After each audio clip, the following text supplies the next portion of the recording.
Yo, so this is Yo, Nicholas Soul with Renaissance Certified, and I got my boy. what's up, Fondito Foundation, You Mecca? dig, you dig. And we about to have a quick little conversation because Foundation's been running around the world on his Superman shit. And it's low-key fire to see, because we had a conversation at Shoes Off about this, what we're about to dive into, with like the whole like city kind of expanding right now. And I wanted to revisit that because I felt like what you said was powerful. And also, y'all, I fucked up the first time. It's all good. Audio type shit, but it's all good. Appreciate you running the back. Type shit, we had to. But yeah, we got a lot of things we're gonna talk about because if y'all didn't know, which y'all probably do, Kendrick drop.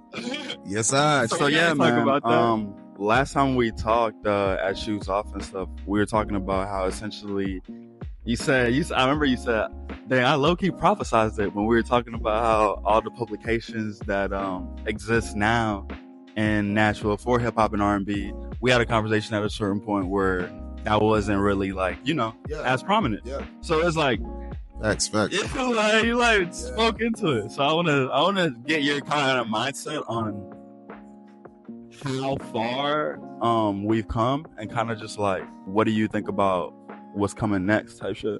I think we came very far. I do remember the conversation. Even before you even had Certified Renaissance. Type shit. Certified. So it's kind of like I just feel like this is like a Renaissance era. Yeah. Where everybody's collaborating more. Everybody's finding themselves. Yeah. Everybody finding their sound. And I think we don't need to know exactly what Nashville sounds like. I think we just need to do it. Yeah. We'll find out later what it sounds like over time. Right. It's like now you know what Virginia sounds like after 10, 20 years of Pharrell, the Neptunes, Timbaland, Missy Elliott, Chris Brown, everybody coming from Virginia, Trey Songz, sound post. I should, because it's like you had enough people to kind of like give you a blueprint. Yes. And then now it's like by the time you have like 10 people, 11 people who are coming out from the same city, you can be like, oh, okay, so this is generally kind of like the spectrum, the whole scope of it. Yeah, that's dope. That's dope. It's building an ecosystem. Yeah. You need ecosystem. You need all the elements, all the organisms, right? To cooperate for it to be an actual ecosystem. So that takes me back to you good. That's it. You can still pass it. Yeah. This is real life. Yeah, we life. Right. Good. You got. But yeah, man, I think it's really important, bro. Like you said, the ecosystem, everything depends on each other. And I didn't realize like the role of media in the ecosystem of the hip hop culture. Until honestly, this year, honestly, 2023, that's really whenever I had started working on Renaissance Certified. That's when I started to realize, like, because I was studying and researching how I would want my media company to run. So I was like, dang, a lot of these media companies, like, have narratives. And it's like, it doesn't really matter if it's positive or negative. Like, it does. But, I mean, in the sense of, like, driving a story and getting people to engage with something. Yeah. So, I don't know. I just think it's dope, bro. Sorry, I didn't mean to get lost in that question. Yeah. But,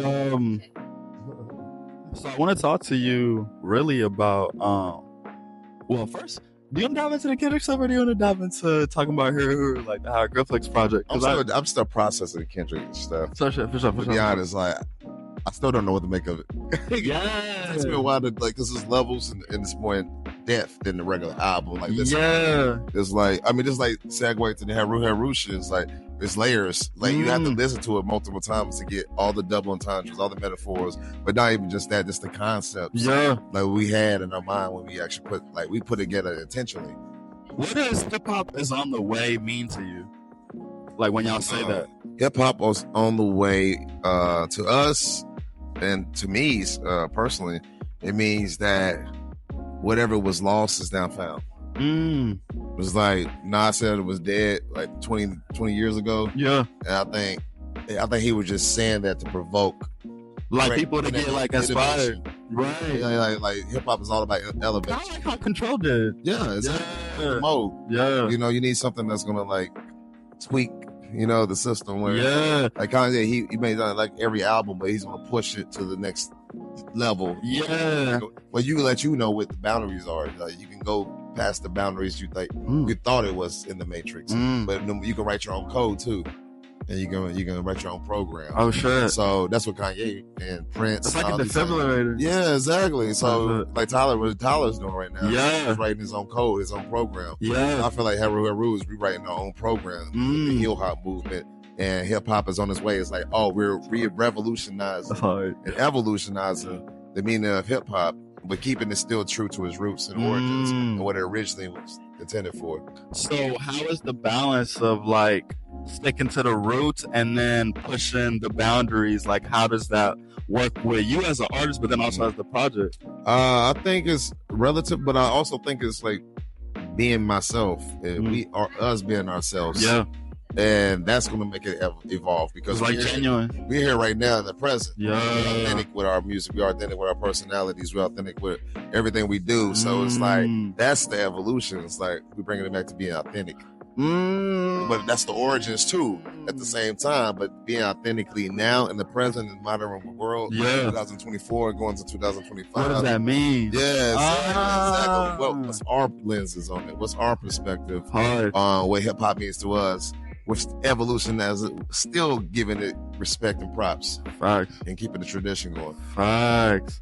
So speaking of, man, that's a great segue into the project, the Kendrick shit. Cause it's like, you're talking about the lenses that different artists look through to kind of talk about what's going on in their modern world, but also keep to the roots of hip hop. Facts. And it's like, I feel like Kendrick is one of the greatest examples of that shit. Really, real time. Type shit. So it's like, going into his album, like you said, I'm still at a point because it literally just dropped today, right? Yesterday. Yesterday. You hit me up about it. You told me. You put me. Bro. One of my homies hit me up. Nate, shout out Nate, real one. He hit me up and sent it to me while I was at work. And I was like, dang, bro, did this just drop? And then I looked on the YouTube thing. Yeah. It said 15 minutes ago. I was like, damn. I was like, yo. Well, you could literally came up with a YouTube channel. Man. You're the top of the algorithm, but honestly, that's what I plan to do more of that stuff. But besides that, yeah, bro, like the Kendrick shit hit me by surprise, and it also like it was crazy because it was one of those projects that immediately hit. Yeah. Like when I was I was like, oh shit. Yeah, I was trying to like digest the lyrics. Yeah. Concepts. Who was he talking about? That first track that worked out, bro. He was rapping for 5 minutes. Yeah. I think it was like the continuance of Let the Party Die. Yeah. It was just like a segue. What story was. Segue. He picked up where he left off, was his genius because he left the Easter egg and the Not Like Us video. Are you talking about the beginning? Yeah. So it was like, you don't even know, but that was genius because I never seen an artist preview the next album. Yeah, that's like foreshadowing to like a different level where it's like he had like you gotta have a master plan before years in the making, like 2 years in the making, like you know what's going on. He knew, like, was prepared for Drake. Yeah, I feel like he knew. Almost definitely. Like, he knew. Most definitely. This guy. I feel honestly, speaking about the Kendrick and Drake relationship, bro. I feel like because I literally got to watch it in real time. Yeah. And a lot of kids like nowadays who are on the internet only know like a certain Drake, or they know only a certain Kendrick, or you know what I mean. But like watching it in real time, it was crazy because like there was a point where Kendrick hops on Drake's album, and it's Take Care, I'm Buried Alive, and then he kind of essentially talks about like meeting Drake for the first time, and like so I feel like to say like I feel like at that point they had like a moment of like, you know what I mean, like it's me and you type shit. It probably did get to the point because everybody was trying to already compare it. Right. Big Three. Right. And like kept switching between like Crit around that time. Yeah, and then Big Sean. Yeah. So it was like Wale was in there for a little bit. Yeah, man. That blog era was a crazy time, bro. It's funny because just a side note, but it's funny because it was like you got Big Sean, Big Crit, Good Thanks. Yeah. And then you have before that was the younger generation. It was the Littles. Yeah. And then it started elevating to the bigs. You know what I'm saying? Yeah. Going back to like, it's taken to another level. There was a point in time where being like a boss and being like the mafia dude and being like a tough ass dude was like the thing. So everybody was big. And then there was a point in time when hip hop was like young and everybody wants to like be like, you preserve youth. Yeah. And then I think that's when the Lils came in. The dancing. Yeah. The dancing. Yeah. Like early 2000s. Yeah. Because I mean, my brother was talking about swag, surf. Yeah. Well, you could play that right now, any part of the world, and they're gonna be swagging the surf. Surfing, amen. And as they should. That was 20 years ago. I feel like. Yeah, nah, that was a crazy time, bro. Like the progression of, and that's what I love when I met you and you told me about hip hop, because like the progression of like rap is like crazy, because it kind of went through the same thing that rock went through, where it like diverted into like multiple genres within the genre. Yeah. And then relate to it. Right. And then now the thing that I think is really dope about that is because like now we're in Nashville, and a lot of Nashville artists, there's a different flavor for each side of the different hip hop genres, whether it be lyrical rap, whether it be melodic rap, whether it be more cloud rap, whether it be more underground rage shit. Yeah. So it's like I've met a lot of different artists in those specific subgenres in Nashville right now. And I think for me, bro, what's really dope seeing is just like Nashville. Everybody's like Nashville doesn't have a sound, but I think, and I always say this. I always say this. Man, and I'm glad that you really said that shit about like you got to see all these people come up to define the sound. Exactly. Like I think that's what we like. It's not done brewing. Yeah, it's like trying to taste the pot, the crock pot when it's only been an hour. Yeah. You gotta let it cook, y'all. You gotta let it cook. Don't rush the process, you know? Yeah. It's like you didn't rush Chicago when Chicago got their sound. Man. Before you got a Kanye or a Common or a Twister or Do or Die, you know what I'm saying? Just like New Orleans before you got a Baby or Master P. Yeah. Texas before you got a UGK. Yeah. You know, Slim Thug. So it has to like keep building. Yeah. In that process of building. What do you think is like right now, because we first thought that we kind of had this conversation about natural need in publications, and then that became a thing Yeah. So then now, what do you think we're at? What do we need next in this evolution of Nashville becoming like the next big music spot and city?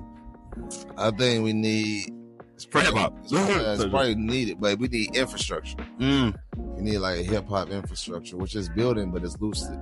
It's like, we got publications, but all the publications tied in with each other. It's like, are we creating our own industry? Right. We don't have an industry technically in hip hop in Nashville.